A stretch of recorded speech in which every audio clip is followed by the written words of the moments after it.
2023년 10월 현재 대한민국 교도소에는 총 59명의 사형수가 생존해 있습니다.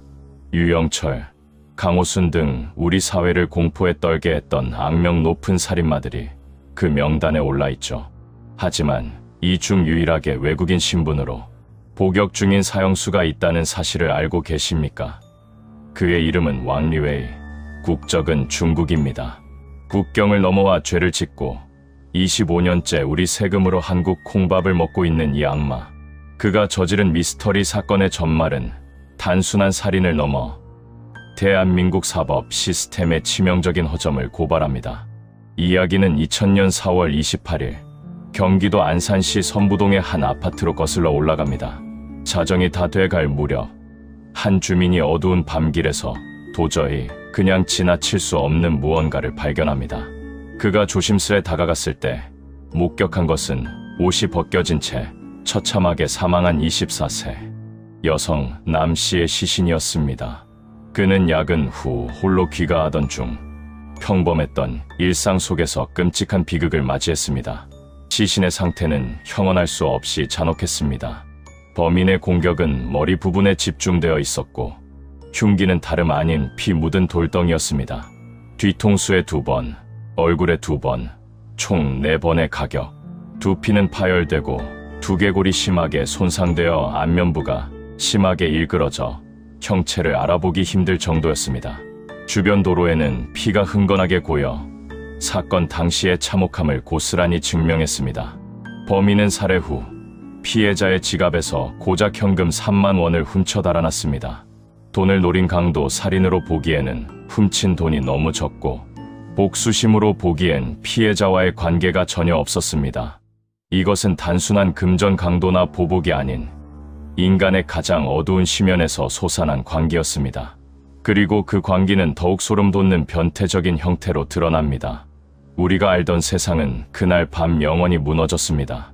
그리고 그 진실은 경찰을 혼란에 빠뜨린 것은 3만 원이라는 터무니없이 적은 금품이 아니었습니다.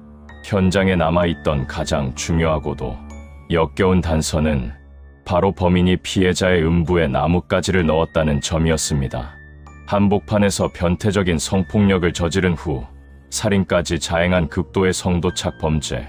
경찰은 인근 성범죄 전과자들을 대상으로 탐문 수사를 벌였지만 실마리는 전혀 잡히지 않았습니다. 그리고 이 잔혹한 범죄는 2달이 채 지나지 않아 연쇄적으로 폭발합니다.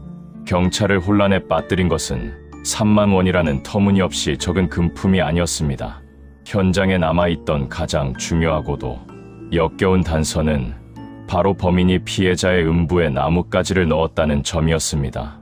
한복판에서 변태적인 성폭력을 저지른 후 살인까지 자행한 극도의 성도착 범죄. 경찰은 인근 성범죄 전과자들을 대상으로 탐문 수사를 벌였지만 실마리는 전혀 잡히지 않았습니다. 그리고 이 잔혹한 범죄는 2달이 채 지나지 않아 연쇄적으로 폭발합니다. 6월 19일 새벽 첫 시신 발견. 장소에서 불과 1km 떨어진 원곡동에서 41세 여성이 피를 흘리고 쓰러진 채 발견됩니다. 다행히 숨은 붙어 있었으나 그녀 역시 안면과 머리 부분에 심각한 손상을 입고 혼수 상태에 빠지고 맙니다. 이번에 쓰인 범행 도구는 망치였습니다. 뒤에서 가격하고 쓰러뜨린 후 피해자의 옷을 벗기고 중요 부위를 훼손하는 동일한 수법이 반복되었습니다. 안타깝게도 2번째 피해자 역시 사건 발생 5일 만에 세상을 떠나고 말았습니다. 하지만 이 악마의 행각은 여기서 멈추지 않았습니다. 2번째 살인 후 불과 6일 만인 6월 25일 안산 신길동에서 또다시 주부 김 씨가 돌덩이로 얼굴을 가격당하는 강도 성행 사건을 당합니다. 이후 2달 동안 안산 일대에서 부녀자를 대상으로 한 강도 성행 사건을 무려 7건이나 더 저질렀습니다. 총 2명의 소중한 목숨을 앗아갔고 8명에게 중경상을 입혔습니다. 범인이 이렇게 퍽치기라는 무자비한 방식을 사용했던 것은 피해자 입장에서는 뒤를 돌아보지 않는 한 피할 방법이 없는 가장 비열하고 치명적인 수법이었기 때문입니다. 이 모든 연쇄 범죄를 통해 그가 손에 넣은 돈은 고작 100만 원 10명의 삶을 파괴하고 얻은 대가가 100만 원이라니 상식적으로 납득이 되십니까? 이 비정상적인 범행 뒤에는 단순한 강도를 넘어선 극단적인 성적 욕구와 통제 상실의 공포가 자리 잡고 있었습니다. 이제 우리는 왕리웨이가 한국에 오기 전 중국에서 어떤 삶을 살았는지 추적할 필요가 있습니다. 그의 광기는 정말 한국에 와서 생활고 때문에 갑자기 폭발한 것일까요? 경찰 조사에서 왕리웨이는 중국에서 특별한 범죄 전과가 없었다고 주장했지만 우리가 확보한 중국 공안 기록과 지인들의 증언은 다른 이야기를 들려줍니다. 왕리웨이는 1976년 중국 산둥성에서 태어났습니다. 그는 어린 시절부터 타인의 고통에 대한 공감 능력이 현저히 떨어진다는 평가를 받았으며 주변에서는 작은 동물을 잔혹하게 다루는 행위를 목격했다는 증언이 여러 차례 나왔습니다. 이는 초기 사이코패스나 가학적 성향을 가진 인물에게서 흔히 나타나는 징후입니다. 그는 학교를 제대로 마치지 못하고 방황하다가 결국 한국으로 오기 1년 전부터 중국에서도 일정한 직업 없이 도박에 빠져 있었다고 합니다. 한국에 올 때 제출했던 산업연수생 서류에는 깨끗한 경력이 기재되어 있었지만 이는 브로커를 통해 위조된 허위 정보일 가능성이 매우 높습니다. 즉, 그는 중국에서부터 이미 반사회적 성향과 경제적 파탄이라는 시한폭탄을 안고 한국으로 건너온 것입니다. 한국 사회는 그저 이 시한폭탄이 폭발할 장소를 제공했을 뿐입니다.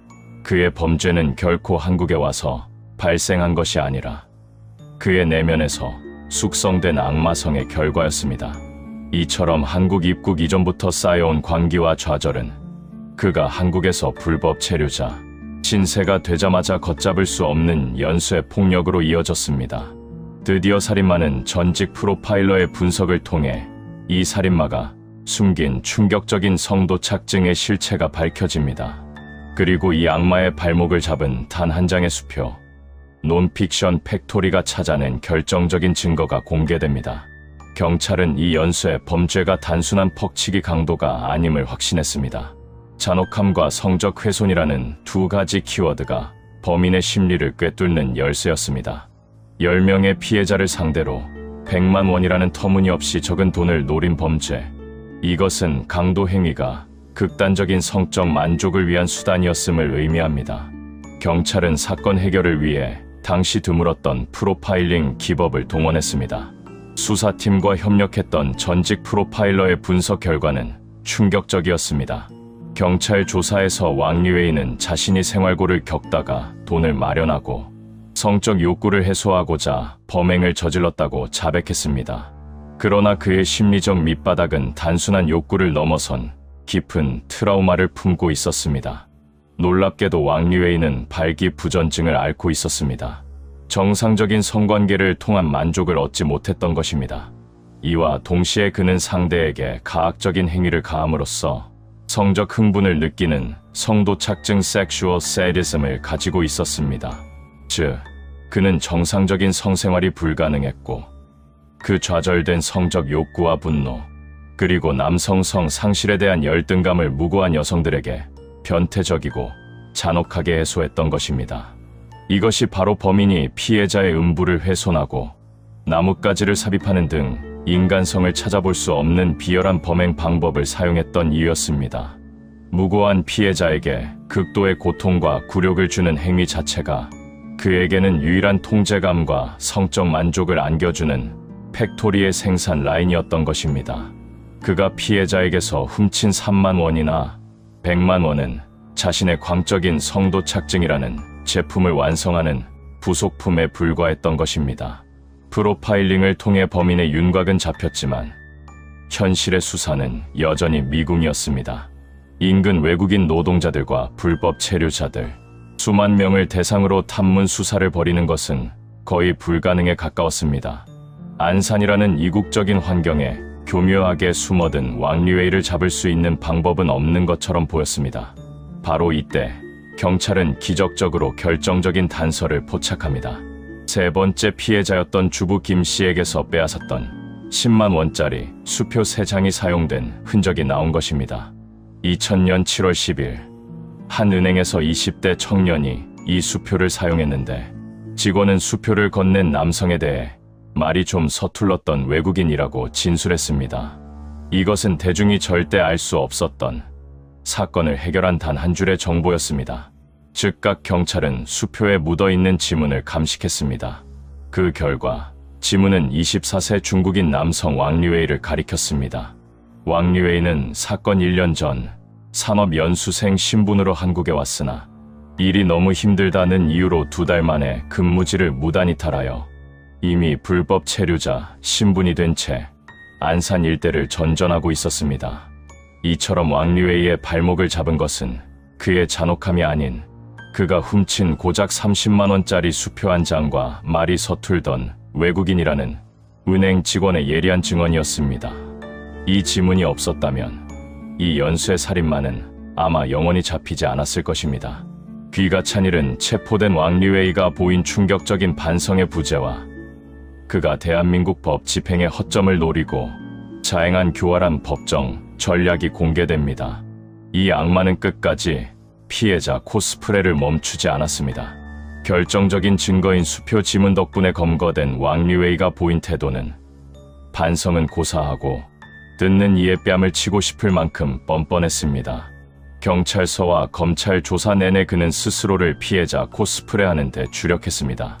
왕류웨이는 자신의 모든 범죄를 궁핍했던 환경과 한국 사회에 대한 박탈감 탓으로 돌리며 스스로를 변호했습니다. 나도 잘 살아보려고 한국에 왔는데 일이 너무 힘들었고 한국 사람들은 다 잘 먹고 잘 사는데 나만 돈이 없어서 박탈감을 느꼈다. 심지어 마지막 범행 후에는 마음 잡고 잘 살아보려고 했다며 잡혀서 아쉽다는 말까지 내뱉었습니다. 피해자의 고통이나 죄책감은 그의 내면에서 찾아볼 수 없는 가치였습니다. 그의 범행은 좌절된 욕구 해소를 위한 계획적이고 시스템적인 광기였을 뿐입니다. 결국 왕류웨이는 2건의 강도 살인과 8건의 강도 살인 미수 혐의로 기소되었고 재판은 빠르게 진행되었습니다. 2000년 12월 1심 재판부는 그의 탐욕과 성적, 호기심을 충족하기 위해 무고한 생명을 짓밟았다며 사형을 선고했습니다. 하지만 왕류웨이는 여기서 멈추지 않고 더욱 교활한 법정 전략을 들고 항소합니다. 그는 심신미약을 노렸습니다.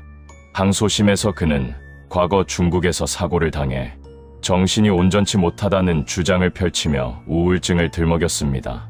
강력 범죄 전과가 없다는 점을 방패 삼아 본인이 저지른 잔혹한 범죄는 통제할 수 없는 일시적 정신 이상 상태 때문이었다고 주장한 것입니다.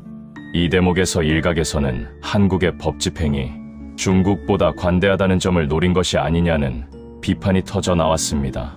왕류웨이의 교활함은 자신이 외국인 신분임을 이용해 어떻게든 법망을 빠져나가거나 시간을 벌려 했던 대한민국 사법 시스템에 대한 노림수였던 것입니다. 그는 한국의 법이 외국인 재소자에게 자국보다 관대할 것이라는 기대를 품고 끝까지 저항했던 것입니다. 하지만 2001년 6월 항소심을 맡았던 서울고등법원은 그의 주장을 단호히 기각하고 원심대로 사형을 선고했습니다.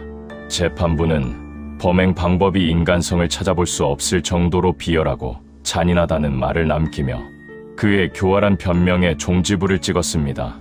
이로써 왕류웨이는 대한민국 최초의 외국인 사형수라는 치욕스러운 타이틀을 얻게 되었습니다. 이 악마는 결국 법의 심판대에서 도망치지 못했습니다. 그러나 그의 악행이 남긴 후폭풍은 현재 진행형입니다. 하지만 또 다른 심각한 문제는 사형 확정 후 20년이 넘는 시간 동안 왕류웨이가 우리 사회에 끼치고 있는 눈에 보이지 않는 막대한 피해, 그리고 대한민국 제도의 치명적인 허점들이 공개됩니다. 이 미스터리 사건이 남긴 공포는 아직 끝나지 않았습니다. 범행 방법이 비열하고 잔인하다는 판결에도 불구하고 왕류웨이는 현재까지도 대한민국 교도소에 수감되어 우리 세금으로 밥을 먹고 있습니다. 사형 집행이 장기간 유예되고 있기 때문입니다. 최근 법무부 교정통계연보 분석 자료에 따르면 교도소에서 한 명의 재소자를 관리하기 위해 드는 연간 비용은 약 3,100만 원이라고 합니다. 왕류웨이는 2000년 사형 선고를 받은 이후 25년 동안 생존해 있습니다. 이를 단순 계산해도 수억 원 이상의 국민 세금이 이 잔혹한 연쇄 살인마를 위해 지출되고 있는 것입니다. 과연 감옥에 가뒀다고 해서 처벌이 끝난 걸까요? 이 질문은 우리 모두에게 공분을 던집니다. 왕리웨이가 불법 체류자 신분을 악용했다면 다른 외국인 범죄자들은 대한민국의 제도를 더욱 교묘하게 악용하며 법망을 피해왔습니다. 우리는 또 다른 충격적인 사례를 분석했습니다. 1997년 안양 호프집 여사장 살인 사건. 이 사건의 범인 역시 중국인이었습니다. 그는 살인 직후 한국법에 강제 출국 명령, 제도를 악용해 벌금만 내고 중국으로 유유히 도피했습니다. 그 후 6년간 숨어 지내다가 2003년 이름을 개명하고 불법으로 재입국하는 대담함을 보였습니다. 더 경악스러운 것은 2011년 그는 법무부의 재외동포 고충 민원 사업을 이용해 신분 세탁까지 완료하고 국내에서 합법적인 사업체를 꾸리는 완벽한 합법 신분으로 19년을 살았습니다. 우리의 제도가 살인자에게 새로운 인생을 만들어준 것입니다. 그의 발목을 잡은 것은 19년 만에 터져 나온 술자리에서의 취중 진담, 그리고 출입국 관리소에 찍어둔 지장 하나뿐이었습니다. 이 두 사건은 우리 사회에 다음과 같은 경고를 남깁니다. 제도 악용의 공포 한국법 집행에 관대함이나 허점을 외국인 범죄자들이 교활하게 노리고 있으며 우리의 치안 시스템은 이들의 이중적인 신분 세탁에 무력해질 수 있다는 사실입니다. 이웃의 숨은 악마 왕리웨이는 불법 체류자였고 안양 사건 범인은 합법적인 사업가였습니다. 겉모습만으로 구분할 수 없는 악마가 우리 이웃, 우리 사회 깊숙이 침투해 있을 수 있다는 심리적 공포입니다. 왕리웨이가 25년째 우리 세금으로 유지되고 있는 현실, 그리고 제도적 허점을 노리고 신분을 세탁한 연쇄 살인범의 존재, 이 논픽션 팩토리가 밝혀낸 진실은 단순한 과거 사건이 아니라 현재의 대한민국 시스템이 안고 있는 치명적인 경고입니다. 과연 여러분은 이 세금 낭비와 제도 악용에 대해 어떤 생각을 가지고 계십니까? 진실을 알고 싶다면, 그리고 다음 미제 사건의 충격적인 진실을 파헤치는 여정에 함께하고 싶다면 구독과 좋아요 눌러주시면 보다 더 좋은 채널을 만드는데 큰 힘이 됩니다. 감사합니다.